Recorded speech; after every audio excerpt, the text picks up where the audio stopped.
जानू में शादी कर दी। मैं यहाँ नहीं रहना चाहती मम्मी। मम्मी मैं यहाँ नहीं रहना चाहती हूँ। आरोही रो मत, आगे बताओ प्रॉब्लम क्या है। मम्मी प्रॉब्लम ही प्रॉब्लम है। तुम एक काम करो, अपना बैग पैक करो और चलिए मेरे पास, और जो भी प्रॉब्लम है मुझे बताओ। लेकिन ये बताओ तुम्हें कौन परेशान कर रहा है और दिक्कत क्या हुई। बस मम्मी समझ लो मैं यहाँ नहीं खुश हूँ। बस ये बात तुमको नहीं समझ में आ रही है। पूरी बात पूरी कथा मेरी फोन पे ही सुनोगी। अच्छा अच्छा चिल्लाओ मत, जाओ बैग पैक करो, आओ जल्दी। बहुत दुष्ट है तुम्हारी सास। इतना समझाए थे कि देखो मेरी छोटी बेटी है, ध्यान रखिएगा, यही ध्यान दे रही है। मेरी बेटी को सुखी नहीं है वहाँ पर। ठीक है निकलो वहाँ से जल्दी, आ जाओ ना, तब तुम्हारी सास को बताएंगे। तुम्हारी सास को अगर नहीं ठीक किए ना तो मेरा नाम भी शांति देवी नहीं। मम्मी मैं आ गई, मैं अपने ससुराल कभी नहीं जाऊंगी। पता नहीं तुम मेरी किस जहन्नुम में शादी कर दी थी। समस्या है सास सिर्फ हमको नौकरानी समझती है, सब काम करवाती है। कुत्ते इतनी गवारी ना, हमको भी कहती है साड़ी पहन के रहो। मम्मी हमको साड़ी पहनना नहीं अच्छा लगता है और मेरा पैर फंस जाता है। मम्मी अब मैं कभी नहीं जाऊंगी, मैं कभी नहीं जाऊंगी। मम्मी मैं उन लोग के साथ नहीं रहना चाहती हूँ। वो लोग मुझे नहीं अच्छे लगते हैं, बिल्कुल भी नहीं अच्छे लगते हैं। मेरे पति तो हमको कुछ समझते ही नहीं है। मम्मी तुम मेरी किस जहन्नुम में शादी कर दी। मेरा जीवन तो बर्बाद हो गया मम्मी, बर्बाद हो गया। आरोही बेटा चुप हो जाओ, चुप हो जाओ, मत रो। मेरा दिल बैठा जा रहा है। इतना दान दहेज दे के शादी की कि मेरी बेटी वहाँ राज करेगी, लेकिन मेरी बेटी को नौकरानी बना के रखी है। मम्मी बस मेरी सास सुबह उठ जाती है और रात तक मुझे ऑर्डर देती रहती है, ये करो वो करो ये करो, मेरे काम में कमी भी निकालना। आरोही बेटा चुप हो जाओ, रो नहीं। समझ लूंगी कि तुम्हारी शादी नहीं की हूँ, तुम यहीं रहो, पूरे अधिकार के साथ रहो, तुम मेरे पास रहोगे। तुम्हारी सास को तो अगर छट्टी का दूध याद न दिलाए ना तो मेरा नाम भी शांति देवी नहीं। शादी से पहले इतनी लंबी चौड़ी बातें की थी। आपकी लड़की कोई कमी नहीं होगा। हम जरूरत से ज्यादा, उनकी औकात से ज्यादा उनको दान दहेज दिए, उस लायक भी वो लोग नहीं थे। मेरी लड़की को इस तरह रखी है। उनको अगर हम सही नहीं किए ना तो मेरा नाम भी शांति देवी नहीं, देख लेना तुम। बिल्कुल सही माता जी, आपका नाम तो शांति देवी है, लेकिन आप दूसरों के घर में अशांति जरूर मचाएंगी। ऊपर बैठो, आगे खड़ी हो, जब से आई हो। मैं उस घर में कभी नहीं जाऊंगी। गंगा जमुना शुरू हो गया। रोने धोने में तो शुरू से ही बहुत तेज थी, नौटंकी चालू। छोटी बहू तुम खड़ी हो के यहाँ पे तमाशा देख रही हो। ये नहीं कि जाओ मेरी बेटी के लिए चाय पानी ले आओ। तुमको दिखाई नहीं दे रहा है कि मेरी बेटी आई हुई है? बहुत अच्छी तरह दिखाई दे रहा है मम्मी जी कि आपकी बेटी आई हुई है, और पहली दफा तो आई नहीं है। इनका आना जाना तो लगा रहता है, और आप तो चाहती ही हैं कि यहाँ पे रहे, इसीलिए यहाँ पे आ गई। मम्मी इनसे कह दो यहाँ से ये चली जाए। हम क्यों चले जाएं? जाना है तो आप चले जाइए। क्यों आई है यहाँ पर? मैं तो नहीं जाऊंगी, मेरा घर है, मैं इस घर की बहू हूँ। भाभी आपको तमीज नहीं है। तमीज तो आपको भी नहीं है, तभी तो ससुराल छोड़ के यहाँ पर आ गई। ही रोना धोना शुरू कर दी, गंगा जमुना बहने लगा। ससुराल में काम नहीं करेंगी आप, क्योंकि आप बहुत बड़ी महारानी हैं, पालना में झूलेंगी। तो यहाँ से आपको एक पालना भी देना चाहिए था, वहाँ पे डाल के झूलना शुरू कर देती।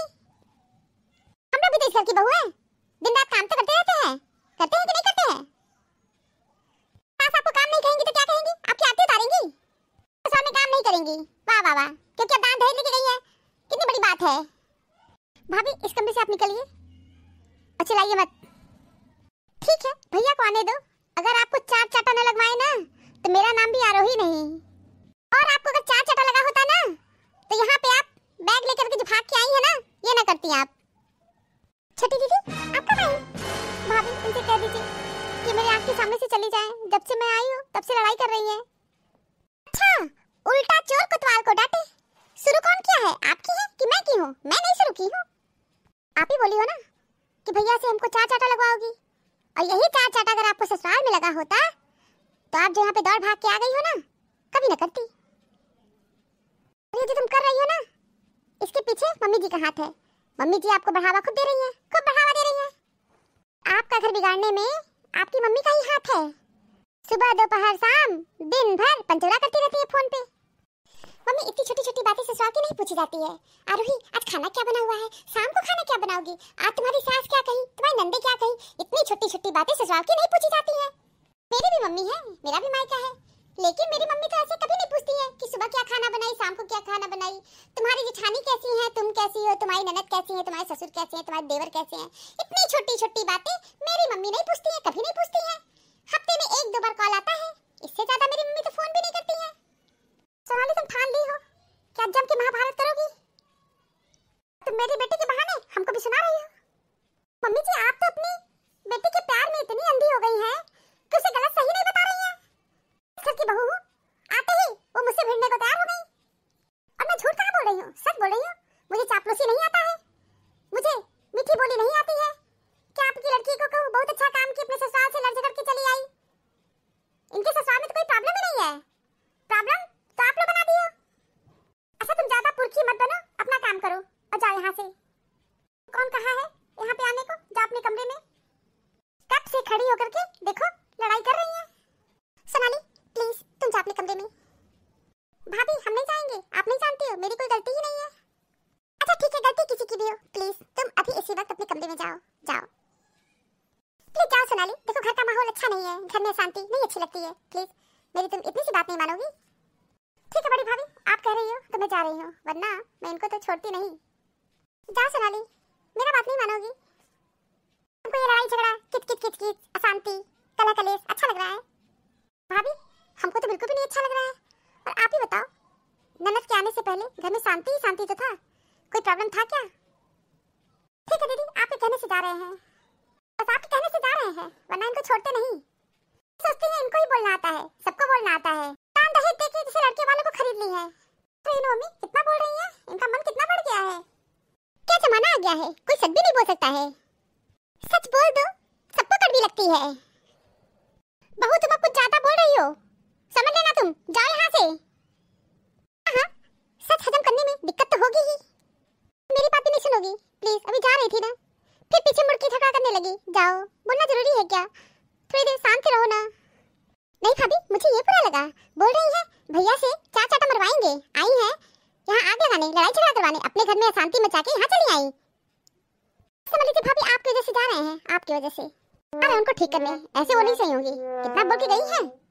मैं जिंदा हूँ, इस घर में मेरा राज चलेगा। मम्मी जी अब आप भी शांत हो जाओ, वो चली गई ना, जाने दो ना, बात बढ़ाने से बढ़ता है। प्लीज मम्मी वो कुछ जरूरत से ज्यादा बोल रही है, जाने दो, शांत हो जाओ, आप भी चुप रहो।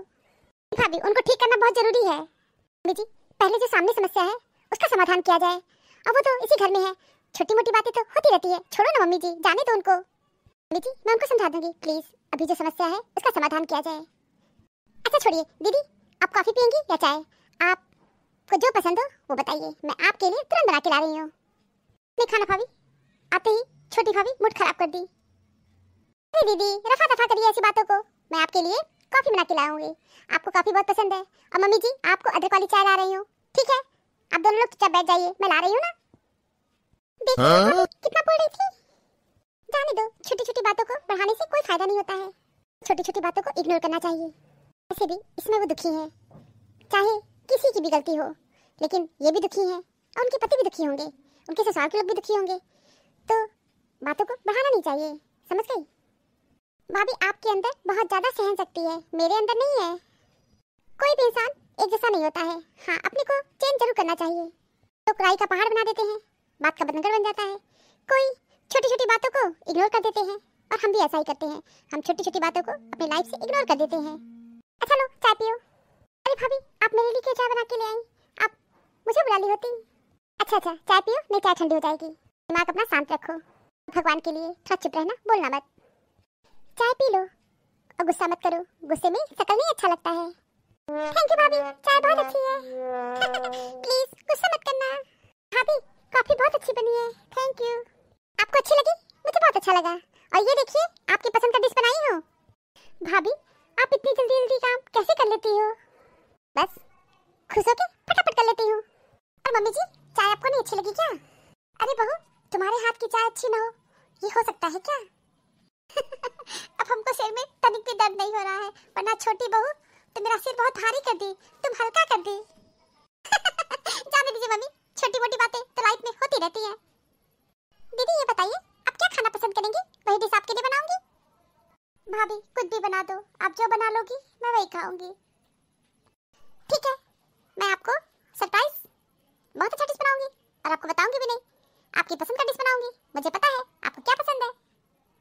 खाना बहुत अच्छा बना था, थैंक यू। हाँ ये सब तो ठीक है, ये बताइए आप अपने हस्बैंड से फोन पे बात की कि नहीं? भाभी प्लीज मेरे हस्बैंड का नाम मत लीजिए, मैं उनसे बात नहीं करना चाहती हूँ, उनका शक्ल भी नहीं देखना चाहती हूँ। वो मेरी बात नहीं सुनते हैं, वो अपनी माँ बहनों के कहने पे चलते हैं। अच्छा ये बताइए क्या आप उनको बता के आई हैं? नहीं भाभी वो वहाँ पे नहीं थे, माहौल अच्छा नहीं था इसीलिए मैं चली आई। तो आप एक बार फोन करके उनको बता भी दीजिए। नहीं भाभी मैं उनको कॉल नहीं करूँगी, वैसे भी उनको जानकारी तो हो ही गई होगी, लेकिन एक बार अगर आप उनको कॉल करके बता देंगी तो उनको भी अच्छा लगेगा। भाभी अगर उनको इतनी फिक्र मेरी होती तो क्या मुझे फोन कॉल नहीं करते, क्या मुझसे नहीं पूछते कि तुम क्यों चली गई? लेकिन नहीं, एक बार भी मुझे कॉल नहीं किए। तो दीदी एक बार आप ही कॉल कर लीजिए ना, आपके हस्बैंड घर का भी काम करते हैं बाहर का भी काम करते हैं, अब वो बहुत ज्यादा परेशान हो जाते होंगे। दीदी वो सबकी बातें सुनते होंगे, अपनी माँ की भी सुनते होंगे, अपनी बहनों की भी सुनते होंगे, वो परेशान हो जाते होंगे, इसलिए आप उनकी परेशानी को भी कम करिए। मैं आपसे यही कहूंगी आप कॉल करके एक बार पूछ लीजिए उनसे, आपकी भी जो समस्याएं हैं उनको बता दीजिए। भाभी आप नहीं जानती हो उस आदमी को मेरी समस्याओं से कोई मतलब नहीं है, कि अपनी एक दुनिया है माँ बहन की, वो उसी में रहते हैं, मुझसे उनको कोई मतलब ही नहीं है। बस एक ही बात कहेंगे, जाने दो सब ठीक हो जाएगा, सब ठीक हो जाएगा। क्या खाक सब ठीक होगा? अभी तो ठीक नहीं हो रहा है। मेरे नंदे बैठे रहेंगे, भाभी हम पढ़ाई कर रहे हैं, मेरे लिए कॉफी बना दीजिए, फिर दूसरी वाली आ जाएंगी, भाभी हमको चाउमीन बना दीजिए। घूम फिर के बस सब लोग हमको ऑर्डर देते रहते हैं। लेकिन तो मेरी सास ये भी कह दी, क्या बहू हर समय तुम मोबाइल चलाती रहती हो, और उनकी बेटियां मोबाइल चलाती हैं तब वो कुछ नहीं कहती है, हम मोबाइल न चलाएं, बस हम दिन भर किचन में काम करते रहे। आप बताइए भाभी मेरी नंदे अपने लिए चाय कॉफी नहीं बना सकती हैं, पढ़ाई कर रही हैं। दीदी एक बात बताइए, जब आप पढ़ाई करती थी आपका भी एग्जाम होने वाला होता था, तब मुझसे कहती थी भाभी एक कप चाय बना के दे दो, चाय पी लूंगी तो मेरा पढ़ने में बहुत मन लगेगा, प्लीज बना के दे दो। तो मैं आपको बना के देती थी कि नहीं? फिर कभी कभी मैं खाना भी बनाती थी, भाभी आज मुझे मैगी खाना है, मुझे पकौड़ी खाना है, तो मैं आपको बना के देती थी ना? हाँ हाँ बिल्कुल दी है। तो ये बताइए भाभी ये सब बातें आप मुझे क्यों सुना रही हैं, और ये सब बातें करने का क्या मतलब है? क्या मेरा यहाँ आना आपको भी नहीं अच्छा लगा और आप चाहती हैं मैं भी चली जाऊँ? दीदी ऐसा मैं क्यों चाहूंगी, मैं तो बिल्कुल चाहती हूँ आप यहाँ रहो, आपका घर है। मैं बस इसलिए कह रही थी कि भाभी लोग के ऊपर नंदों का भी अधिकार होता है, और अपनी भाभी से वो तरह तरह के डिश बनवा के खाना चाहती हैं, और वो लोग भी पढ़ाई करती रहती हैं। अगर तुम उनको एक कप चाय बना के देती, ये तो बहुत अच्छा काम की हो, और करना भी चाहिए। मैं कोई बड़ा काम नहीं की हूँ, बहुत छोटा काम है, लेकिन कभी कभी ये छोटे छोटे काम भी बहुत अच्छे होते हैं। और एक कप चाय बनाने में कितना समय लगता है, मैगी बनाने में कितना समय लगता है, पकौड़ी बनाने में भी बहुत समय नहीं लगता है, लेकिन इससे ही प्यार बढ़ता है, एक दूसरे के प्रति सम्मान बढ़ता है। अगर आप अपनी नंदों का केयर करेंगी तो वो भी आपका केयर करेंगी। ठीक है भाभी हम समझ गए, मतलब आप ये कहना चाहती हो कि सारी गलती मेरी ही है, मैं ही अच्छी नहीं हूँ। दीदी मैं ऐसा कुछ नहीं कहना चाहती हूँ, आप बहुत अच्छी हो, आप कुछ जरूरत से ज्यादा सोचने लगती हो, आप इतना मत सोचा करो। आप पहले मेरा एक काम करिए, आप अपने हस्बैंड को फोन मिलाइए और उनसे बातें कर लीजिए। कहे ना भाभी मैं उनसे बात नहीं करूंगी, और उनका नाम मत लीजिए, मैं उनसे बात करना नहीं चाहती हूँ। दीदी पहले की बात कुछ और थी, लेकिन अब वो आपके पति हैं, आपके हस्बैंड हैं, और आप उनको फोन करिए। और इसीलिए आप इतनी चिड़चिड़ी हो गई हो। रिश्तों में किसी के भी झुकने से कोई छोटा बड़ा नहीं होता है। उनको भी इस बात का गुस्सा होगा कि देखो मुझे बिना बताए चली गई, फोन कॉल भी नहीं की, ऊपर से आप कॉल भी नहीं कर रही हो। और अगर आप कॉल कर लोगी तो आपका मन हल्का हो जाएगा, और जो चिड़चिड़ापन है ना ये दूर हो जाएगा।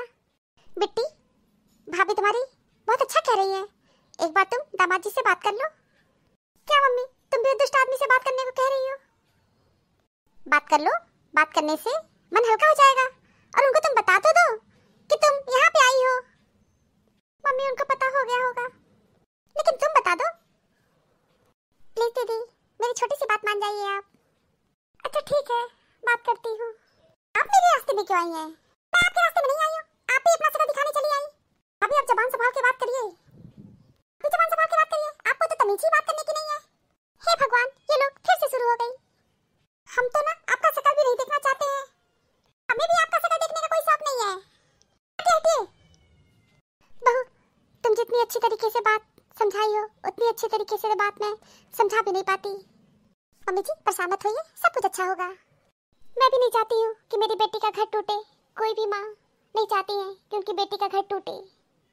मैं भी चाहती हूँ सब कुछ ठीक हो जाए। सब कुछ ठीक हो जाएगा मम्मी जी। बस हमको ये गुस्सा लगता है, इतना दान दहेज दे के शादी किए, औकात नहीं थी उन लोग की, कुछ पूरा घर भर दिए, लेकिन मेरी बेटी सुखी से नहीं है उस घर में। दान दहेज देने से फायदा क्या हुआ? उनकी सास को हम बहुत समझाए थे कि देखिए मेरी इकलौती बेटी है, बहुत दुलार प्यार मिला है इनको, इसकी छोटी मोटी गलतियों को इग्नोर कर दीजिएगा, लेकिन नहीं, कुछ भी नहीं की। मम्मी जी दान दहेज अपनी जगह होता है, वो लोग एक बहू चाहते हैं, और वो बहू जो इस घर की जिम्मेदारी को समझे। और आपकी बात भी सही है कि हमारी ननद इस घर में सबसे छोटी थी और बहुत दुलार भी मिला है, इतनी जिम्मेदारी वो संभाली ही नहीं है। उनको भी थोड़ा समय लगेगा और सब कुछ ठीक हो जाएगा, दोनों लोग को समझना पड़ेगा। इसलिए मम्मी जी बार बार आप ये मत कहा करो कि बहुत दान दहेज दिए हैं, आप अपनी खुशी से दियो दान दहेज। दान दहेज इसीलिए दिए थे ना, मेरी बेटी वहाँ खुशी से रह सके, मेरी बेटी को कोई ताना मत मारे। लेकिन देखो क्या हो रहा है मेरी बेटी के साथ, यही सब सोच सोच के हमको गुस्सा लग रहा है। मम्मी जी मैं आपसे यही कहूँगी, एक बात आप समझने की कोशिश करिए कि उन लोग को एक बहू चाहिए, वो बहू जो घर की जिम्मेदारी को समझ सके।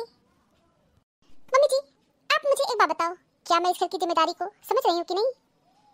हाँ बहू तुम तो बहुत अच्छी हो, तुम्हारी बराबरी तो कोई नहीं कर सकता है।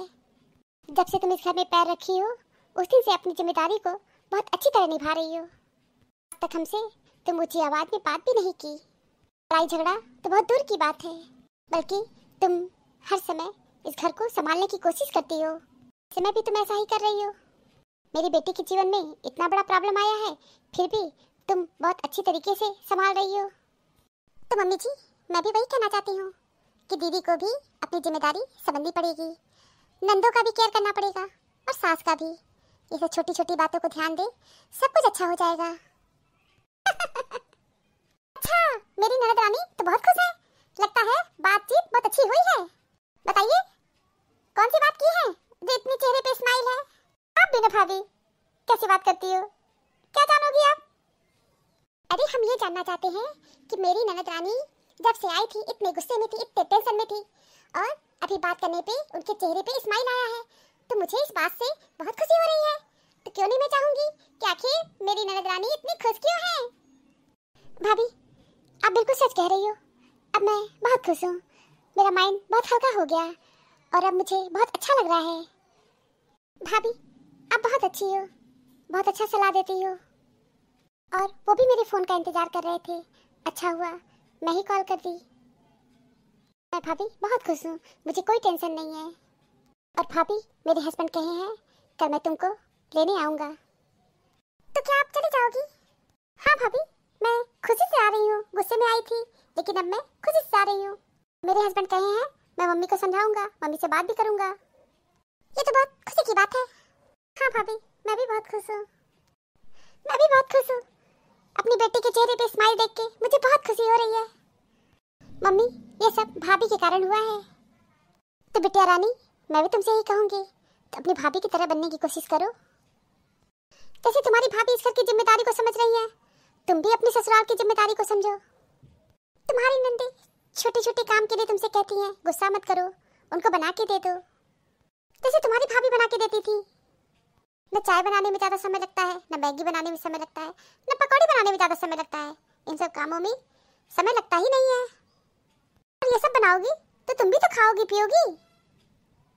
चाय 4 मिनट में बन जाता है, मैगी 5 मिनट में बन जाता है, पकौड़ी बनाने में 10-15 मिनट लगेगा। 15-20 पकौड़ी बनाने में कोई समय नहीं लगता है। तेल गरम करो, फटाफट प्याज काटो, बेसन घोलो, फटाफट पकौड़ी बन जाता है। कहने का मतलब है बिटिया कोई भी काम करने में बहुत ज़्यादा समय नहीं लगता है, बस तुम खुश होकर काम किया करो, फटाफट काम हो जाएगा, आराम से किया करो। हाँ मम्मी तुम बिल्कुल ठीक कह रही हो, मैं ये सारे काम कर लूँगी। हाँ जब तुम सारे काम कर लोगी तो ससुराल के लोग तुमसे बहुत खुश रहेंगे। और दीदी आपके हस्बैंड भी तो समझेंगे ना कि आप सबका कितना केयर करती हो, तो आपका भी सब लोग बहुत ज़्यादा केयर करेंगे। हाँ भाभी बिल्कुल सही कह रही हो आप, मैं भी आपकी तरह ही बनना चाहती हूँ। भाभी आप बहुत अच्छी हो। आप भी बहुत अच्छी हो। तो ठीक है भाभी, आप लोग कमरे से बाहर जाइए, मुझे कॉल करना है अपने हस्बैंड को। ओहो, ननद रानी अपने हस्बैंड से बात करेंगी, इसीलिए हम लोग को कमरे से निकाल रही है। ठीक है, अब निकलना ही पड़ेगा, ननद रानी का आदेश है। हाँ, निकल रहे हैं। खुश रहो तुम लोग, बातचीत करो, लड़ाई झगड़ा मत करना। मम्मी बहुत रात हो रही है, जाओ कमरे में आराम करो सब लोग। हाँ हाँ बिटिया रानी, जा रहे हैं। मम्मी जी, आप चाय पियेंगी या कॉफी? आगे मेरे पास आओ। बेटी, किचन में बहुत काम है, आप बता दीजिए, चाय पियेंगी या कॉफी? बहू, मैं ये बताना चाहती हूँ, मेरी बिटिया का फोन आया था, अपने ससुराल में बहुत खुश है। और जानती हो, उनके हस्बैंड फ्लाइट का टिकट बुक कर दिए हैं। 1 सप्ताह बाद वो लोग गोवा जा रहे हैं घूमने। जानती हो बहू, सबसे अच्छी बात क्या है? सास स्वयं बोली है कि अपनी वाइफ को लेके 1 सप्ताह के लिए घूमने चले जाओ, और बोली है फ्लाइट से जाओ। मम्मी जी, आप बहुत अच्छी बात बताई हैं, हम बहुत खुश हैं। बहू, आज मैं बहुत खुश हूँ कि मुझे तुम्हारी जैसी बहू मिली। मम्मी जी, भाभी भी माँ समान होती हैं। हर माँ चाहती है कि उनकी बेटी अपने ससुराल में खुशी से रहे। हाँ मम्मी जी, आप बिल्कुल सही कर रही हो, और आप भी बहुत अच्छा चाहती हो। बहू, मैं बहुत खुश हूँ, और ये सब तुम्हारी वजह से हुआ है। अब मम्मी जी, मेरी तारीफ मत करिए, ये मेरा नैतिक और सामाजिक कर्तव्य था, मैं अपने कर्तव्य का पालन की हूँ। मम्मी जी, हर काम गुस्से और अग्रेसिव होने से नहीं होता है। लोगों को अपना दिमाग ठंडा करके कोई भी काम करना चाहिए। सब इंसान अपनी जगह सही होता है, सबकी बातों को महत्व देना चाहिए। और दीदी के घर में भी ऐसा हुआ, दीदी किसी की नहीं सुनती थी, और दीदी की बातों को कोई महत्व नहीं देता था। तो मम्मी जी, सबकी बातों को सुनना चाहिए और समझना चाहिए, और सबकी बातों को महत्व देना चाहिए। और मम्मी जी, अगर कोई समस्या है तो उसका समाधान भी है। आज मैं बहुत खुश हूँ कि मुझे एक समझदार बहू मिली है। अच्छा ठीक है मम्मी जी, कॉफी पियोगी या चाय? जो तुम्हारा मन करे बना के ले आओ। खुद के बारे में हमेशा अच्छा और पॉजिटिव सोचें, आपकी सफलता में आपकी सोच का बहुत बड़ा हाथ होता है। Thank you for watching this video. Video अच्छी लगी हो तो लाइक और शेयर करना ना भूलें। चैनल को सब्सक्राइब नहीं किया है तो फटाफट सब्सक्राइब कीजिए। मिलते हैं अगले वीडियो में एक नई स्टोरी के साथ, तब तक आप